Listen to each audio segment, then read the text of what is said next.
What's up, y'all? It's your host, Ikeshku. Y'all know me as Sensei. Can I say thank you for clicking on this video? We have so much to get into. Okay, there's been trades. There's a lot of basketball. There's a lot of shows I want to talk about. But you know what? I'm going to run down a couple episodes of Rick and Morty. Episode 4 and episode 5. It got cut out of the last episode, so let's get a quick recap going. But there will be hoops talk in this episode, so make sure you leave a like, comment, subscribe. I'm trying to afford to keep these expensive lights on. All right, let's get into it. This is season 9, episode 4 of Rick and Morty. Ricker runs through it. Okay, so I'ma just say this now. I'm gonna say this right now. This season 9 has been fantastic. There has been no misses so far, and you know what? We are going on a generational season run, and I'm here for it. All right, I'm gonna talk about episode 4 first. All right, so it seems like this season the alcohol is getting to be a bit much. It feels as if it's went from being a comfort source to a crutch that Rick is kind of obsessed with curing, and it doesn't really seem like it's not holding him at bay like it once did in earlier seasons. I don't know if the liquor is just not as strong. I don't know if it's because he's losing all his friends and family. I don't know if it's because of he's realized that science will not save him, and there's something inside of him that is making sure he will stay miserable. It doesn't matter what enemies he removes. It doesn't matter how much therapy he runs down. It doesn't even seem to matter how much connection he's having with Morty. His life will be ace, and I mean terrible. All right, so as the episode starts, Rick is drunk. He's drunk in a way that I don't think we've seen him in a while. He gets so drunk that he doesn't really remember his passwords. He ends up getting locked out completely, and it becomes a big headache for everyone involved. Like, even Morty comes in and he's like, "Hey, buddy, you doing okay? How are you doing?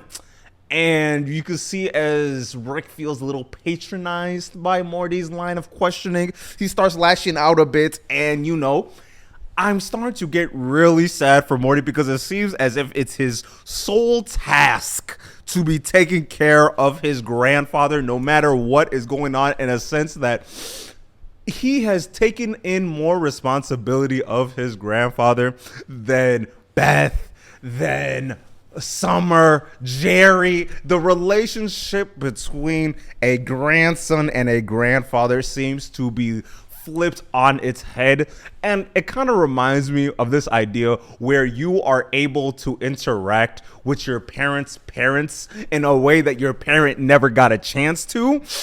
And it's really depressing watching as Morty's trying to tiptoe around trying to be around his grandfather. Episode continues. We see Reese. And it seems like Reese is like a close facet in Morty's life. He has been around for a while, to the point where they seems to have like this familial friendship bond going on. And so I think Owen Wilson is the person that voices this character, and he kind of looks like Owen Wilson too. Like, if I was to typecast, I would go that way. Beyond the point. Long hair, looks like he's from Seattle to like a Wyoming, with the type of a little tad of a dash of a Florida man type of vibe too. There's a little something crazy going on behind those eyes, and you would consider this to be one of Morty's like familiar dad type of figure, or like at least a friend. Time goes and passes a little bit, and it turns out he's a robot that was used to store Rick's password. Again, with these goddamn robots, clones, unreal technological nonsense that seems to be flooding and invading Morty's young adolescent life. And I would like to take a step back, and we should really talk about this. It feels like Morty has no friends, and it's starting to piss me off. This whole show, he has not interacted with somebody his own age. It feels as if he is not only missing out on so much childlike life, but he is getting sit inside this microcosm of not just belittlements, but being used as a prop in Rick's overarching life, and it's starting to piss me off because can he at least go to prom once without Rick trying to blow up a whole universe? Can we sit and have him have a coming of age moment with people his own age and not just different variations of himself for once? And you know what? Every variation of Morty seems to be a lame dude too. No friends. Isolated. Lone foxes. Lone wolves. I hate it. We need to figure that out. And I feel like Beth needs to put some hands on her father for allowing this nonsense to continue. Because even Summer has friends. We've seen Summer consistently being able to make friends wherever the world she might get put on. We need some more storylines for Morty. But I digress. All right. So, it kind of pisses Morty off that Reese was this technological password dump with no life outside of Rick again. So he goes and he takes him. He said, you know what? We're going to take you home. And he heads to this hog world that is deep down inside the basement. And it turns out the hog world, as it may be coined for a little bit, for lack of better terms, they are kind of like slaves a little bit, kind of. Some context, you know, that the flax that he's consistently walking around with, constantly just taking a quick swig off of. Yeah, it turns out that there's some portal energy in it and like connected to an obscene amount of liquor. You know what? Give this man a cut water and some Everclear, because it feels like we could get this problem really solved quickly, and you don't need to be subjugating entire worlds of people just to clean your... He loves subjugating people. Oh my God. I think this is like the third world word that he's actively been like, you know what? Your whole existence, I am not only your God now, but you are going to fix such a minute irritation in my life. And that's it. That's all you're going to do. Yeah, that's all you're going to do. Annoying. So... As Reese goes down there, we leave him there for a bit, and it turns out there's a revolutionary army that now has all of Rick's passwords. It's ridiculous. Drama ensues, and they take over the house. The whole house is tech, and there's this scene where Morty, he's like, so instead of making friends, you go and hide yourself with all this technology instead. And then Rick said, of course I do. Can we please give it up? Give it up for the introspection, right, everybody? Let's everybody go and clap for him. Come and clap. Everybody come and clap. And as the fighting continues, first of all, this season has had a great amount. This season has had a usable amount of fight scenes that I can heart that one right there, right? But another thing I will say about it, but as we're watching these fight scenes, I feel like we are getting another chance to watch as much as Rick might try and fight it. He truly loves his family, especially Morty. Because we see as Reese pulls up, and he's putting hands on everybody. Keep in mind, we have officially turned off all the technology in the crib. It's just a Reese versus Morty and Rick 2v1, hands being thrown, and they start getting whooped. And you consistently watch as Rick is sacrificing himself with none of his technological, nonsensical armor.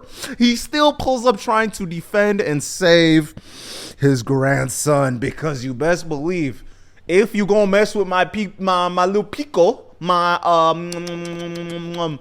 I don't even know this is the Spanish word for small, but beyond the point. As if you go towards him, I must stand in front. He takes a laser to the back, and it gets to the point where he starts overpowering them. He's about to wipe them both out, hand on neck, about to take them out, and then their bickering saves them. And that was beautiful. But I think there's one more important part. After this whole fight scene concludes, we get to the next part, and it's slightly depressing, right? Because you watch as Rick, he blows up that whole Hogland or whatever I said, or Hogworld that I said earlier, but beyond the point. He blows that whole world up, just wiping them off the face of the planet, which is crazy that he's so willing to remove those that helped him with his menial parts of his life, but that's a whole nother thing. And he just starts cracking back some beers. And as that beers go down, he gets more and more drunk. And he just reminds Morty, you know what's in here? Do you see this? It has to be you. And it hurts my heart to watch as Morty slowly comes to the realization this just might be my life forever. But I will say this: the only thing that I feel that can save Morty is Jerry. Jerry will be the only thing that stops Morty from losing it all.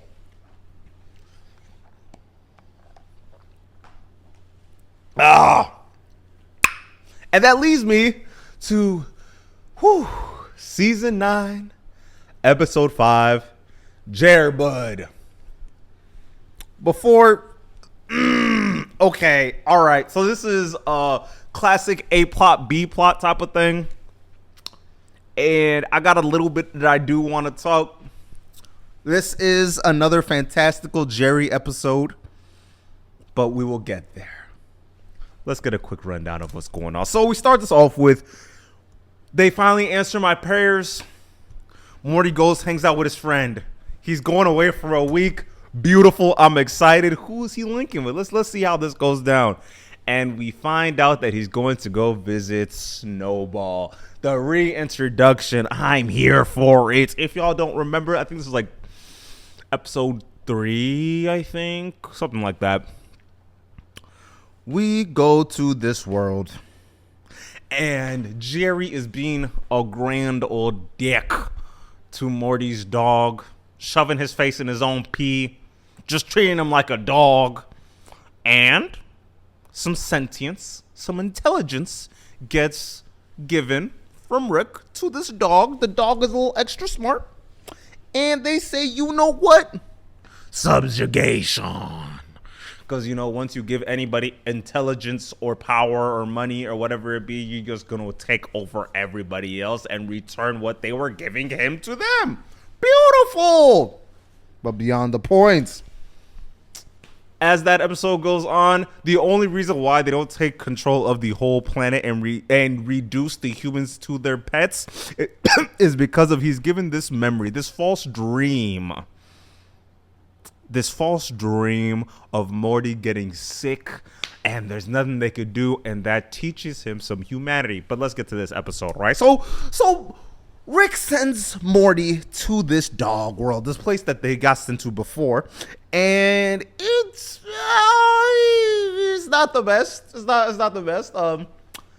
Snowball is making humanoid pets, and we could see as the vibe of everything is a little bit tense from everybody but Morty. Morty is fine with it. And honestly, I get it. He has seen far worse, far more consistently to people that he actively cares about. Because one thing about Morty, he's going to step back. He gonna take a step back. Because there's bigger fish to fry, and I don't need to take hold of this world that I do not belong in. Because guess what? I am just a traveler trying to enjoy myself. And keep in mind, I'm on vacation. So if you guys want dogs, have them. You want to breed them, make them look You want to not only breed them in the most inhumane can they breathe ways possible. If you want to give a Doberman the genes that make them excessively fat and then have their legs be the size of Chihuahuas and have their nose inverted, so be it. I do not care. That is the least of my problems right now. And I get it. It's on brand, but we've seen worse, right? Snowball's not going for that. It is funny to see how he's like consistently trying to be like, oh no, it's not that bad. They love this, man. They love this shit, man. They love it. And then that video, they show a video of how the humanoid pets get to where they are, and I'm not only freaked out, but I could feel as the tone of the room just starts to dwell, just ebb and flows down into the abyss. It's a little bit, it's not the best. And it kind of reminds me, I think that's kind of why I'm not a dog person, because not only are they going to shit on your floor and then look at you like, oh, I ain't even doing nothing, but I feel like the ownership of a dog is a lot, because of not only do I not want to control this living, breathing entity, but I don't want to be responsible for this living and breathing entity. Especially when I know you should be in the wild. You were supposed to be a wolf, but that's a whole other conversation. I'll let it die. I'll let it be. Snowball he feels a little bit ashamed. Morty's like, yeah, I'd rather just go home. And honestly, I don't want to remember you as anything other than my friend. So fist bump, I am going home. Snowball not going for it. He not going for it at all. So as Morty is departing, he sends a hit out on Morty's head. He gets a car crash. They pull out blicks. They start blicking folks. It's ridiculous. Morty is mad because he doesn't want to get involved. He's running through the space out. There's these humanoid, I don't know what they are. I would assume they're like the wolf of a dog. That's the type of thing gone wrong, kind of ish, maybe. I don't know. But they take him to their leader. Morty doesn't want to go to, no, Morty does not want to get taken to that leader. That's not what he wants to do. No. He's not going to be their messiah. And you're not going to make me their messiah. I'm not going to avatar this. I'm so sorry. This has nothing to do with me. I don't care about your politics. Fair. So be it. And a lot of bombing, a lot of fighting, a lot of gunplay. He gets into, he meets their leader. She dies, and he says, hey, you're our new leader. And he's like, I don't want to be a leader. You don't want me to be a leader. No one wants me to be a leader. And the only reason why he becomes leader, because we all know, yeah, you are going to be, I'm sorry, this is your call to action, Morty. I know you wanted a bigger role in this show. Go enjoy. But beyond that, the only reason why he's like, you know what? Let's hoop. Is because of they refuse to let him go home. They won't let him leave. And you know what, Snowball? I'm going to whoop on you. I'm going to whoop you. Because sometimes you might just need to learn your place in all of this. And I find it, one of the things that I found interesting of this episode is the projection of this dog. Because it might be a combination of the shame he feels trying to create a better world, and even if it is a better world, but still falling down on the tropes of a regimented society where you need someone at the bottom of you, or you need to have that pet so you could feel okay pushing their face into their own shit to make you feel better after a long day. That might be what it is. I don't know. Or it could be in the sense of there's only so far that you can go before you realize that you yourself is also a dog, and kind of getting what's the term? Seeing themselves inside that dog and being upset that they see themselves inside that dog, and vice versa for that human as well. But yeah, no, it was great. It was great. Some more battling ensues. It was nice and quick. This season has had so much boxing. Like, everybody wants hands. And you know what? I'm here for it. This is what we paid the big bucks for. This is going on the run as one of the better seasons they've had in at least the past 5 years. Easily. But I digress. So, Morty, he kind of puts this dog in his place after they throw some hands, and he goes and reassures him that you are not bad. The system is bad. And not for nothing, we both are sad and ashamed of what we have become and the places that we go. And at least all we can do is take a step back, give ourselves grace, because the societies that we are creating, they might suck a little bit, and that's okay. And the more to go, then Rick comes and saves everybody. It's beautiful. They let it go. But the B plot I found far more interesting. I enjoyed it. Can we have a conversation about Jerry real quick? Jerry is unintentionally becoming the most important character, the MVP, the most enjoyable guy in this whole season, easily. But I will say this. They keep having this man do some gross stuff. It feels like they getting off on putting this man through the ringer, on doing all the nasty pantsy, put their mouth on some water clean, some pool cleaning nonsense, putting slugs in his mouth. But let's get to the episode. So we start this off with, so Jerry has a job interview, and you know what? In the big 2026, if you can get a job in 2026 is an antonym. And at this point, if you still looking, shouts out to you. Keep pushing it, baby. Cause fuck the political economic state of the world. It's easier to search for your dreams and conquer than it is to try and find a regular route in life. You have more opportunities on sports betting the World Cup than you do of actually landing a good 9-to-5 job that's not actively trying to have you train and teach the thing that's going to replace you in under 3 months. But that's again, different episode. So he's nervous and he's really anxious, and you can see the sweating and he's looking all Jerry like it's Spaceman said, hey, I got something for you, baby. Drugs. Space drugs. Space worm drugs. He go popping in his mouth. He feeling cool. He feeling calm. Feeling collected. He feeling Don Draper. He's feeling Tony Soprano season 1. He's feeling Taxi Driver. Who's some other maniacs? Tyler Durden. He's feeling Tyler Durden. He gets on that interview. He starts spinning. He starts talking that nice stuff. He start whispering in their ears. He starts telling them exactly what they need. He blow that interview out the water. He hooping mugs. He hooping in a way that he hooping, right? He hooping in a way that I ain't never seen Jerry hoop like. But you know what? I love it. He come back from the interview. He driving back. He's singing Friday. He's carefree. He's chilling. He's calm. And keep in mind, he been popping them worms like it's Tic Tacs. He's mwah, mwah, mwah. There cannot be an anxious ounce in his body. He walks in. He come home. He go park and grab the driveway. Or he doesn't even park in the driveway. He parks on the lawn. He's chilling. He's vibing.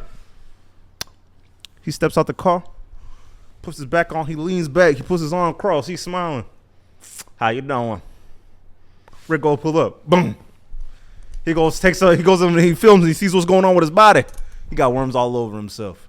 He looks like he went and ate down south. It's not good. He going to eat.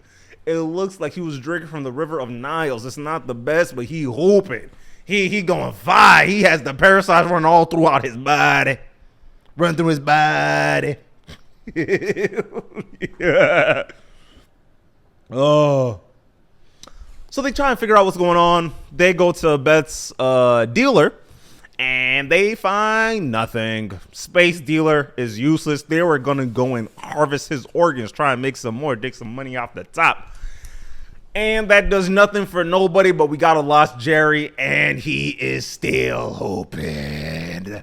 Bro pulls up to the subway. He's making everybody uncomfortable, but he don't care. He has no more fear in himself. He is having a karaoke level of a time. He has the type of confidence that you need to go karaokeing in a room full of strangers with no liquid courage, and then still choosing a Whitney Houston song for everybody to sing along with. And you know what? I can co-sign that. That's fine. We need more of that. He ends up going to a CEO meeting. Oh yeah, no, he hooped so well in that job interview. They said, hey, come meet our CEO. We trying to make this business work. Bam! He pulls up. He got worms running throughout his body. He could see it.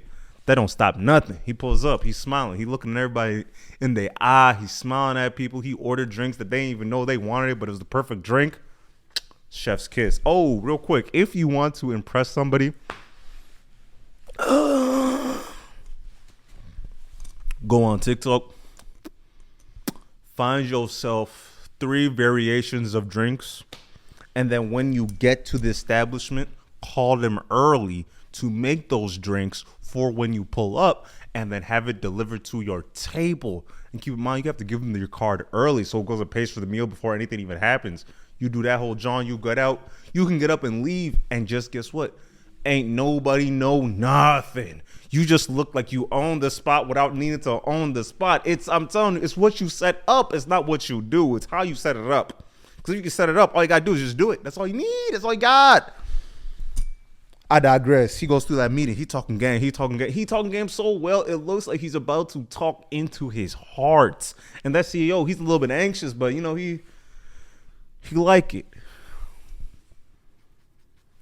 He like that assertiveness. He likes what he's given to him. And you know what? He said, you know, I love you. Let's go to my place. So they fly. They get on the jet. And Jerry proceeds to crash that mug with his boss's wife. As they're about to go into labor, he goes in, delivers baby, hands baby to him, kiss forehead, boom, and says, "Hey, I got somewhere for us to go." His wife says, "I will name him Jerry. I don't care what it is. Their name is going to be dedicated to you because we love you." He got some cult leader energy. And you know what? It kind of reminds me of how susceptible people are to charismatic entities at large. And it is hilarious because you don't actually have to be a master at anything that you are talking about. But if you move in such a clear, concise, and I don't want to say manipulative, but I do want to say, if it rolls off your tongue and into the ears of God, what more can you ask for? That's all I'm gonna say. That's all I'm gonna say. Some more hijinks and hilarity ensues, and it gets, watch the episode. It gets really gross. Rick pulls up. He removes all of the toxin blood. What are they? Worms? The parasite worms out their body, and Jerry gets hired. So Jerry's a working man. Fantastic. This has been great. I have enjoyed myself this season so far, but it's been good. It's been good. Jerry, you done good. You done good. All right, shall we talk hoops? I think we should talk hoops. I'm very excited to talk hoops. All right. So, as we all know, the Dojo podcast is dedicated and is in loving embrace and connectivity to the culture, to Minnesota sports, to being a Minnesotan. It goes down and deep into our blood and veins. And we know the love of basketball runs deep throughout this beautiful state. But I got one thing to tell y'all. Go ahead and get off them roads. You want to know why? LaMelo Ball is in this team. What do you mean? LaMelo Ball is on the Minnesota Timberwolves. Okay, all right. So, first, I have to give some condolences to some of the guys. First, as I say, thank you, Nas Reed. I remember I met you I met you once. I had one conversation with you as you were walking down to play baseball at my university. Very cool, very chill guy. I asked you, did you always know you're going to the league? He said, I know it. It's written in the stars. That was the type of vibe that he was giving me. And I said, you know what? You're one of them ones. Big Jelly, we will miss you. Nasri, I almost got that tattooed on my body. You are the heart, the soul, the tweet cross tweets. I have not seen a big guy move in such hilarious, consistent facets. I watched this man drop 80 pounds? He dropped like 50 pounds and turned into one of the toughest 6'11" 3 guards that we've seen since Kevin Durant. You have put us in such a... I don't even want to skip out on the fact that your defensive upside. I have not watched a guy play so many different roles, be willing to do so many different things for a team. If it wasn't offensively, if it was defensively, if it was being the point of defense. He was guarding ones, bro. He was guarding 1s and 5s. You don't see that. But I digress. It's going to be It's gonna be so hard to say goodbye to Nas Reed. But that's beyond the point. So we lost out on Nas. And we kind of just jumped Julius Randle in Brooklyn and said, get out of here. We don't even want anything back for you. If anything, we just want some picks so we can flip them into making it something beautiful. I got him. But yeah, good looking. Good luck in Brooklyn, buddy. Oh, my God. They really pulled up and said, yeah, we need that salary back. We need every penny to make our team usable. And I get it. But let's take a step back and talk about this team's build and how this looks for us going forward. Okay, first off, the combination of LaMelo Ball and Anthony Edwards is going to be insane because of, let's talk about LaMelo first. He is the perfect point guard for what we need on this team. Scratch that. That's only kind of true. You know what? Let's talk about LaMelo Ball as a basketball player. He's able to bring in chaos and make something of it. But the main problem is he's a chaotic individual in and of himself. And the way that he likes to play the game of basketball is not just loose and fun and chaotic and all these other different terms of endearment and confusion, but it seems like he truly does not care what happens next, and he's not thinking about what's gonna happen next. And when you have a point guard that is skewing towards the offensive side, or is skewed towards the ability to make highlights, but not just the highlight aspects of the game. He is an offensive mastermind because there's only a few players that come around every few generations that changes the way a team is able to play the offensive side of basketball. Because first we have Steph, where he's able to change the game in the fact that his gravity will force you to react to what he does. But the thing about LaMelo Ball, due to his ability to facilitate, he makes everybody not only more willing to catch rebounds, to catch oops, to sprint, to run, to actually play the whole game through, because you're going to be moving so fast because you got a guy that loves to sprint and push the pace and is so creative that if you think he's not going to hit you in the corner, everybody be ready, because the ball can get swung to you no matter where you are. You could be trailing him as he's bucking it to try and get a layup. He will just throw it off the backboard and it will hit you at the three-point line, and you just got to be like, oh. And do we need that type of chaos when we already have a team that is designed well enough to create offenses of their own? Yes, we will need a spur of extra offense immediately. Because one of the things that you notice, especially when it came to these past, like, honestly, all the way to Karl Anthony Towns, or even back when we had Cat, I've noticed the offense goes from being Anthony Edwards centric, where it's him penetrating, him shooting a lot of shots, him taking a lot of jumpers, and he is physically trying to drive the offense for it to become respectable.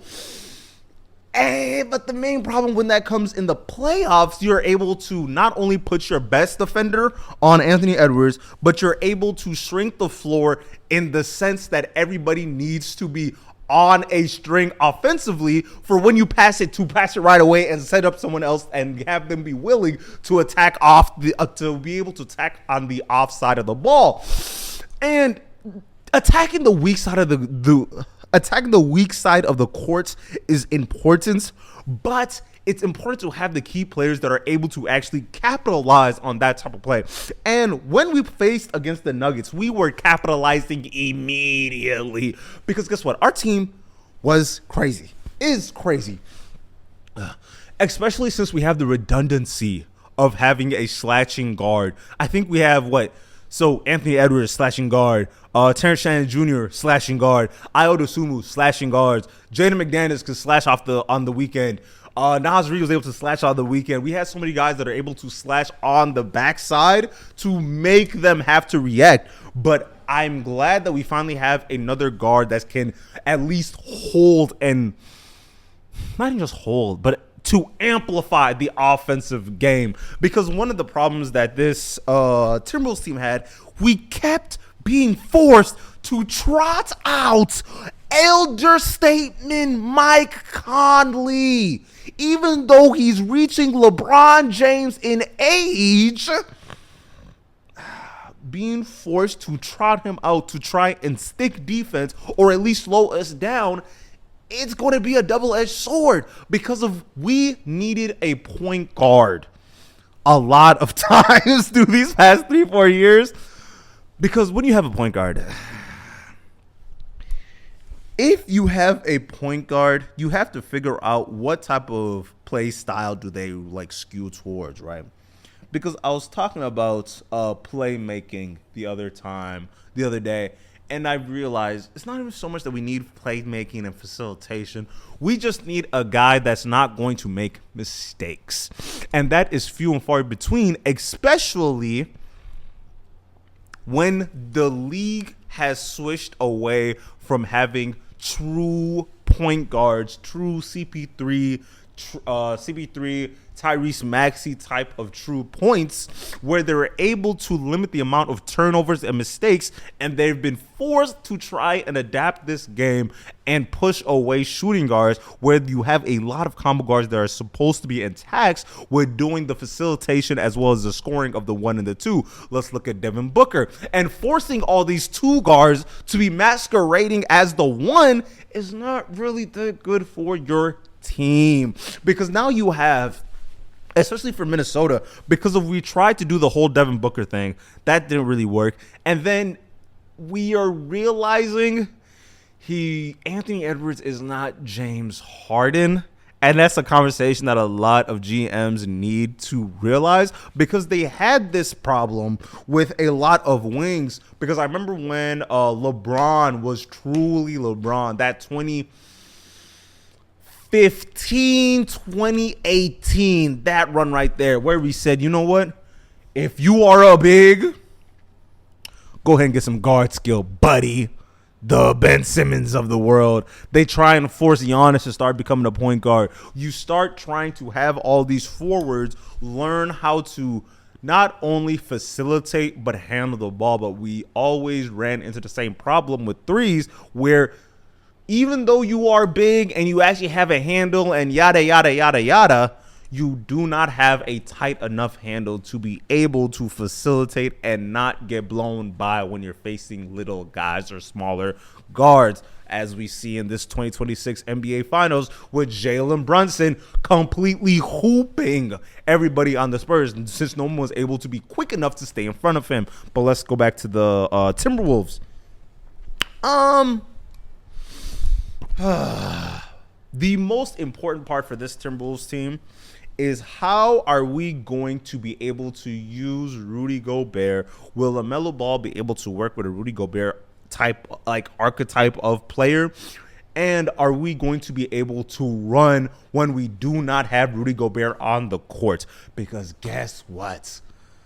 Naz Reid was our big. Julius Randle, he was one of our bigs. So now, especially last year, it pissed me off so frequently where we were running Julius Randle at the 5 consistently and trying to force him into this mold where he was bigging and banging with all the bigs in the league. But it's like, brother, I know I'm 6'8", 6'9", but I can't keep doing this. This is not good for my body. And now, not even to mention, I am also taxed with playing a big role. I'm the second leading scorer on this team, but now you're having me play the 5. Let's be serious. Let's be real. So we're going to need to figure out where we're going to go to be able to get another 4 or a 5. And I'm thinking if Mitchell Robinson is willing to take a very big pay cut, come over, baby. I'd love to see you. Obi Toppin, come hang out with us for a little bit. Just come on. Because if we can get a serviceable 4, this Timberwolves team, I can't see them not at least making it to the Western Conference Finals easily, especially if this Ant and Melo matchup can actually make something real.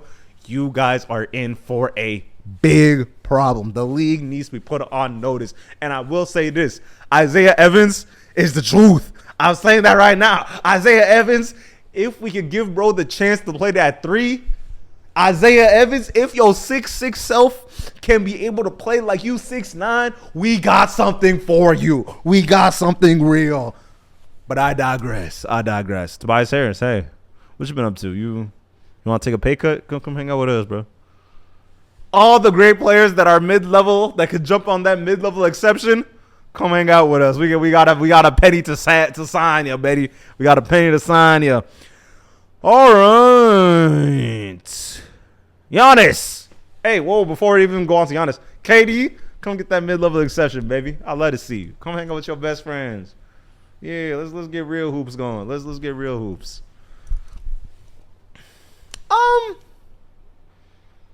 So Giannis got traded to the Heat.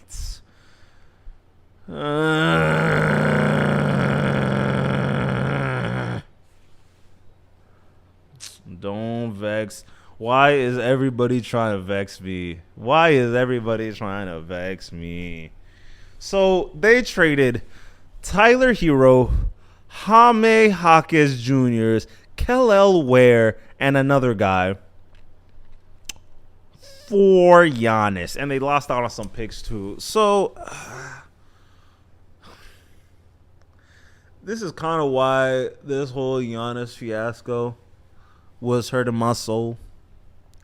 Because I knew this was not to win games. This might not be a championship kind of move. Because you are going to be well and aware that you are going to be losing out on anything that you were considering for your bench.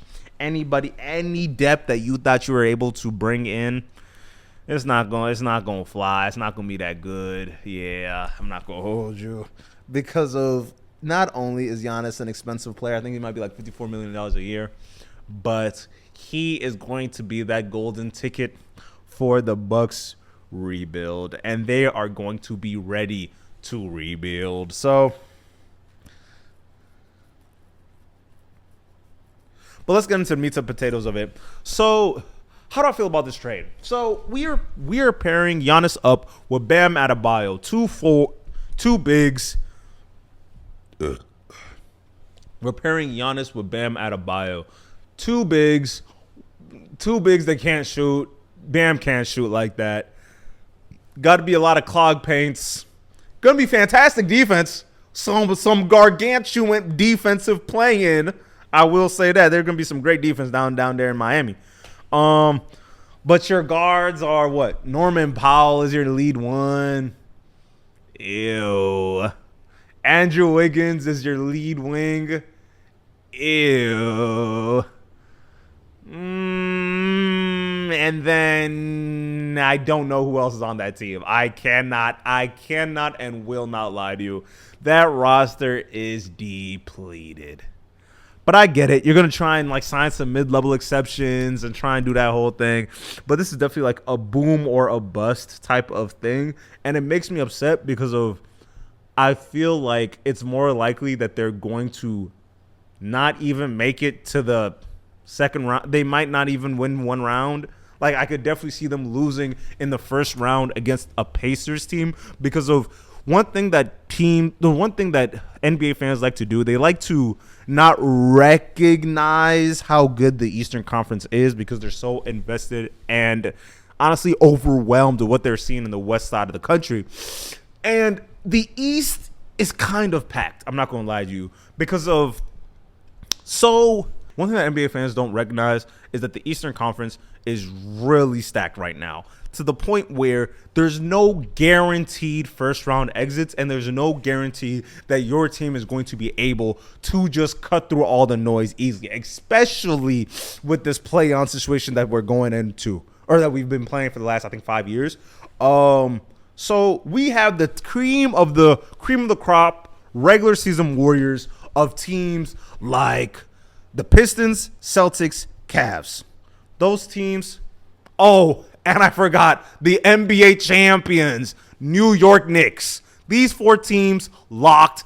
I don't see them having a bad season, period. Like, I don't see any of those teams missing the playoffs. So we got 4 teams right there. And then there's this other section of sturdy yet young teams that can boom, that are more likely to boom than they are to bust because it's going to get very expensive for these teams very quickly. Let's go the Hawks, the Raptors, 76ers, and Magic. I've just named 8 teams that I believe that could do something with this Miami Heat team. Let's be serious. Like, I could see the Heat being either a 4th seed, I'll say a 4th seed because you got Giannis and he's very good at dragging mediocrity all the way to the playoffs. You nowhere higher than, let's say, 5th seed. And 10? I could see them going all the way to the 10 seed. You might be asking, how could they get to the 10 seed? That's ridiculous. What's going on? That Pacers team is real. Tyrese Halliburton is on his way. Tyrese Halliburton is one of those type of players that he does not need to put up godly stats for you to feel the side effects of his play style. He doesn't need to force the ball down your throat for you to recognize that he's on the court. I remember that, though, that playoff run was so mythical. And I know we could just say it could have been a one-year fluke, but I haven't seen a walk-down peak like that in a very, very long time. Tyrese Halliburton. Let me put it like this. There's not too many NBA players all time that's able to affect a game without needing the ball, without scoring, and just playing within the game and waiting till the clock starts going in the second half of the third quarter until you can start really seeing them start to have all the gears turning. If you remember, for example, Jaylen Brunson, this whole finals run, every single game, it feels like no matter what type of lead his opponent was getting, just wait a bit. He's not going to force the ball in the game, in the start of the quarters. He's just going to wait. Halftime hits, he only has like maybe 8 to 12 points. By the end of the game, he's walking away with 30 to 42 points. Easy. And you see it's coming in bunches. And once he starts scoring, you start realizing that you have to overcompensate and leave for their teammates to start putting belt to backside. And keep in mind, that Pacers team, they just got good picks. They just had, not just picks. they made good trades. They were able to set themselves up to still be competitive once this Pacers team comes back, once Tyrese re-enters this team. And I could definitely see a Pacers team beating this Heat team. I don't know how, I don't know where, but I could definitely see this Pacers team walking that team down pretty mercilessly. I'm not going to hold you. And y'all might throw some stones at me. Y'all might not like this one. But I'm a big believer in this Wizards team. Because of you might not peep, but Trae Young, Anthony Davis, and that number 1 overall pick, AJ DeBesta, they're going to give your favorite team some trouble, period. Especially when you're getting such a, let me put it like this. AJ DeBesta could have been an NBA player last year. Coming from high school, he could have been an NBA player. So we might be seeing something great very quickly.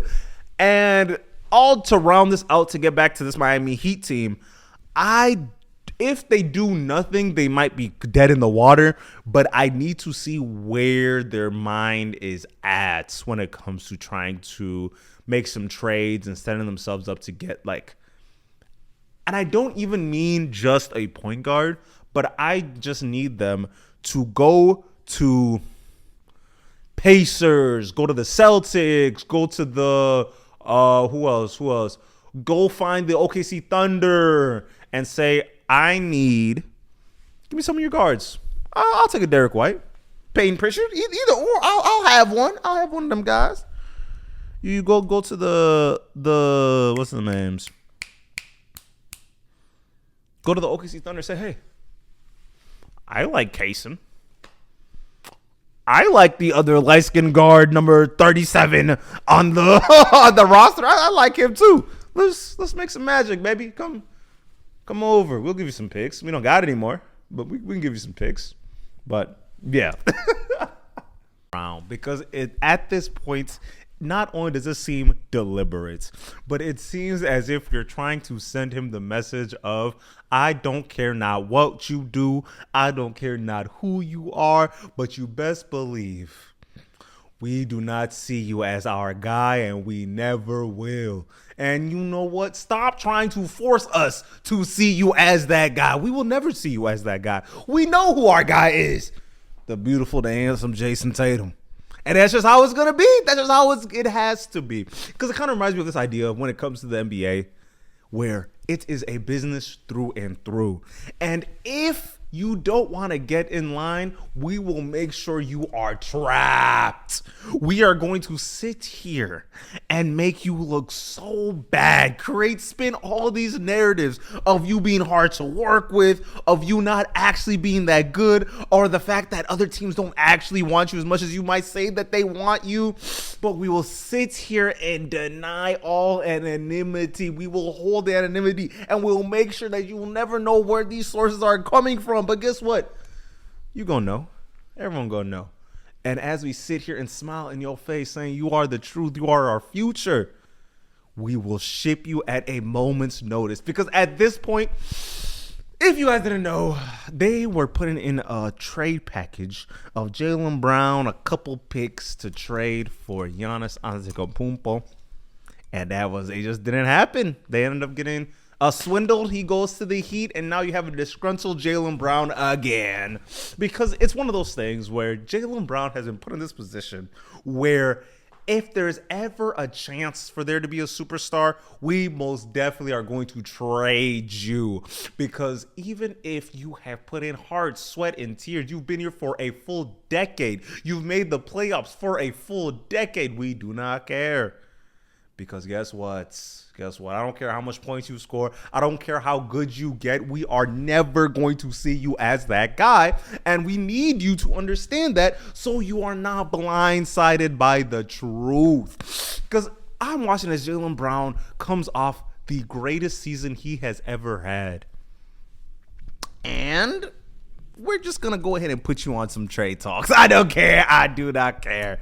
You know what? We were supposed to be bad. We didn't have Jason Tatum the whole year. Just dip some dabbles of it. That don't matter. I don't know. It does not matter. I don't care if you ended up being a top 5 in MVP candidates. I don't care if you're a second all NBA player, even though you should have been first, but that's a whole other conversation. I don't care that you were able to lead this team of riffraff, the whole league thought this team wasn't even gonna make the playoffs. They thought they might even slide in on some 10th seed nonsense. And look what happened. They were able to come together and hoop using Jaylen Brown as that engine. And even so, they put that man on that trade block. And my thing is, it's not that he was being put inside trade talks that blows me. Is the fact that it just never comes to fruition. So once the season comes around, there's going to be talks. There's going to be so many videos and YouTube and major media that's going to talk about the fact that you are going to be leaving this franchise, even though you have outplayed the person that they're going to be trading you for. I'm sorry, you just don't got the motion that we need. It's absurd. And Jaylen Brown has been consistent in his streaming and actively becoming his own media person. He's actively trying to sway the narrative of what they're trying to paint him, especially as not just the individual, but the way that he plays his game. They've been trying their best.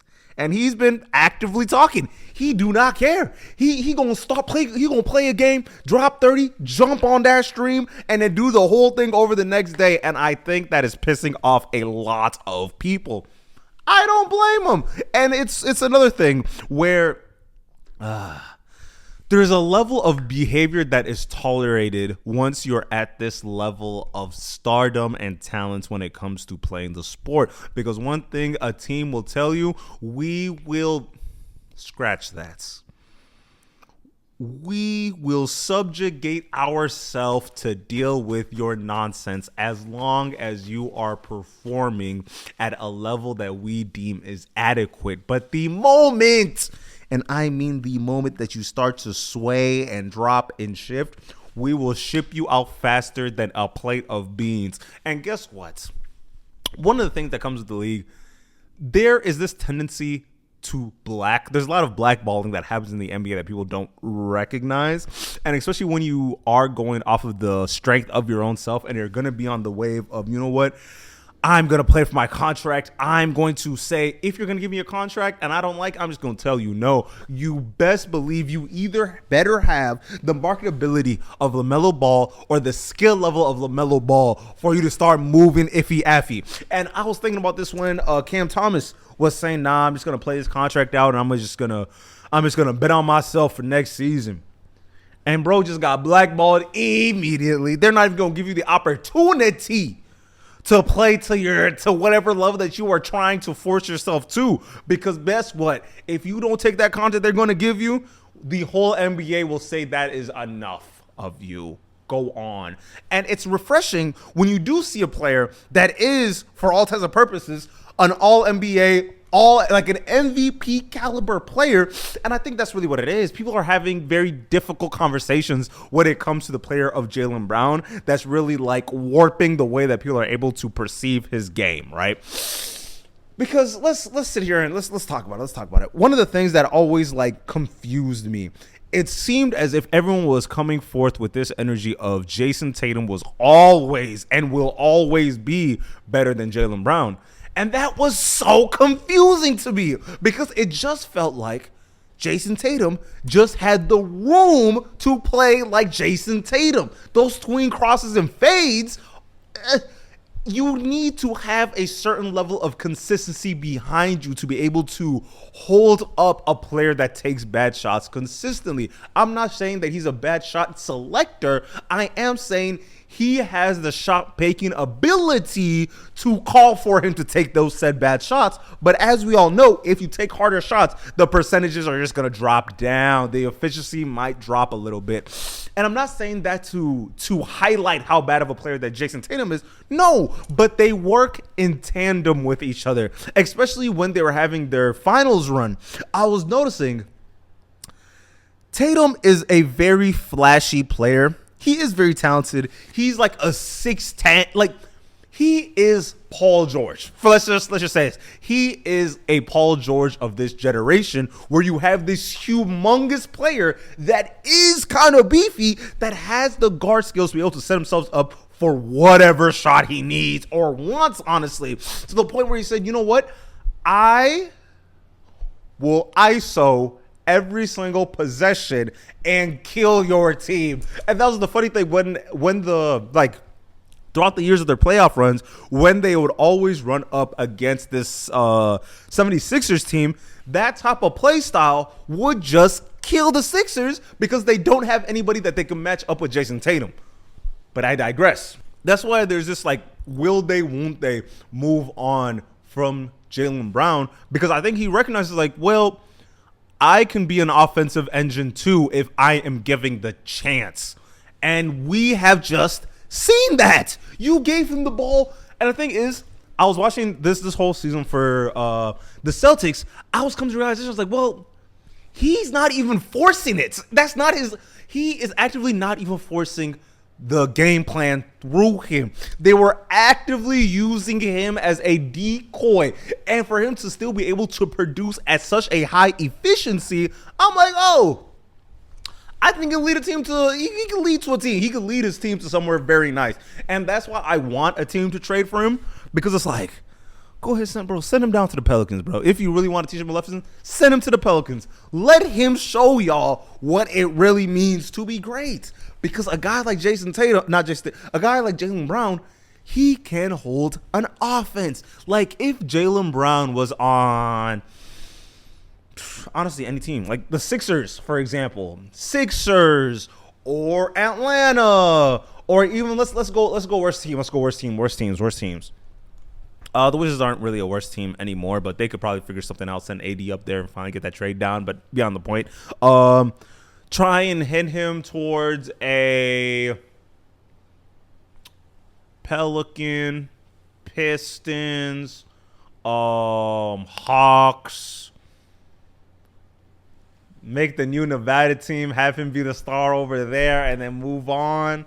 There's so many different places that I feel like Jaylen Brown could be able to work, because of he is a two-way superstar easily, especially when it comes to the defensive end.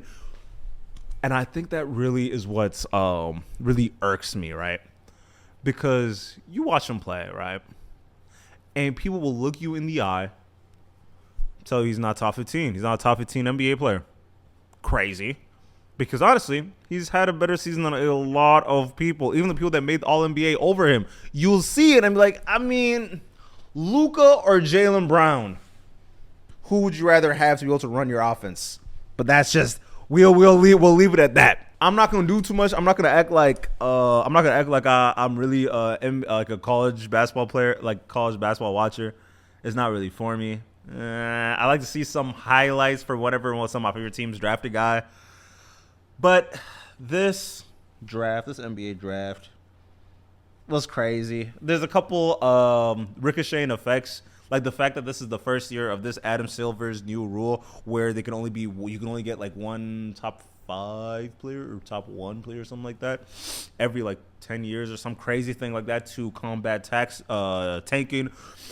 But this was the perfect, and I mean the perfect draft to hit the crescendo and just go ahead and wipe all this tanking to the side. It's gonna hurt a lot of bad teams, but you know what? So be it. Y'all have been asked for so long. We need y'all to start hooping. Make a trade, make something happen, get a superstar, and do what the Kings been doing. Go be actively ass. Go be terrible. Try your best and just get spanked.